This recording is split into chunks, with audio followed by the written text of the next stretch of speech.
Hi, Nicholas Mallory, your personal trainer. I want to cover 2 tips today to help you relieve your foot pain. If you're someone that has constant foot pain, comes and goes, when you're walking, standing, jogging, running, this is going to help you greatly in being able to relieve pain. And then I want to go over and show you what we do here in the office to help relieve plantar fasciitis and foot pain in general, using a method that no one else in Owasso or the Shiawassee County is doing and has been showing great results. The first tip that we're going to go over is going to apply into the second one. We're going to learn how to use the arches of the feet to grip the ground. When we are not using the arches of the feet, all of that force gets switched from the muscles absorbing it to the plantar fascia and the connective tissue, and this is where the real problems begin. We're just wearing our shoes, the feet are just flapping against the ground, and we're not using them. The first way that we're going to do this is without the band. So what you're going to do is plant the foot firmly in the ground. You're going to pick the toes up. So it's going to lift from the balls of the toes. And you're going to feel that kind of engage that little bit of that arch on the inside of that foot. Then you're going to spread the toes as best as you can.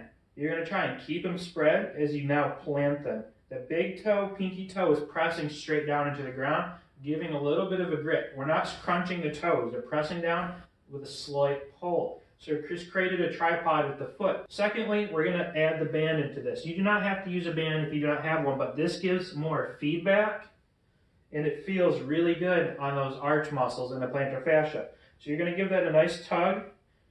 You're going to lift the toes, planting the balls of the toes. The toes are going to try and spread the best they can. Keep that spread as the big toe, pinky toe come down, pressing them straight into the ground.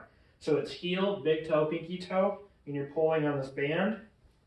And you're going to feel that engaging that arch a little more. It's putting some pressure and some relief to that plantar fascia. So let's move on to the next one. Now what we're going to do is learn how to walk properly. What most of us are doing is the foot comes way out in front, we kind of fall into it and we get into this shortened, pulled forward position, and we go back and forth. And that's going to hurt the feet, it's going to make your legs extremely tired, it's bad for the hips, and you got this nice short position that we're making even worse. So what we're going to do is we're going to learn how to walk properly. We're going to drive the leg up and we're going to gain momentum of bringing the leg back. So when you're practicing this, the leg's going to come up, we're standing tall, you're going to keep that core tight. The leg's going to gain momentum back, it's going to make contact about a foot, half a foot length in front of the other. It's going to propel you forward, and you're going to practice that. So that's going to be a little exaggerated, but that's going to give you the right motion. Keep the core tight, we're standing tall, that's extremely important.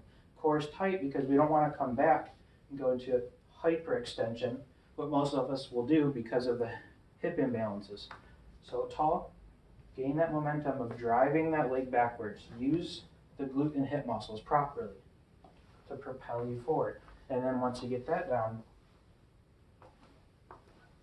walking is going to be a lot more fluid, it's going to be a lot more regenerative, and it's going to feel a lot better, especially when you apply what we learned in the first part.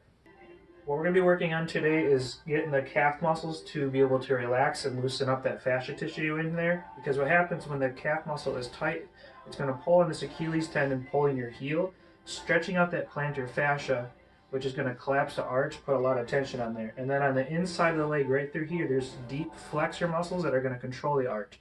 So that Theragun's going to be able to get in there a lot deeper than what you can do with a massage and get those muscles reactivated.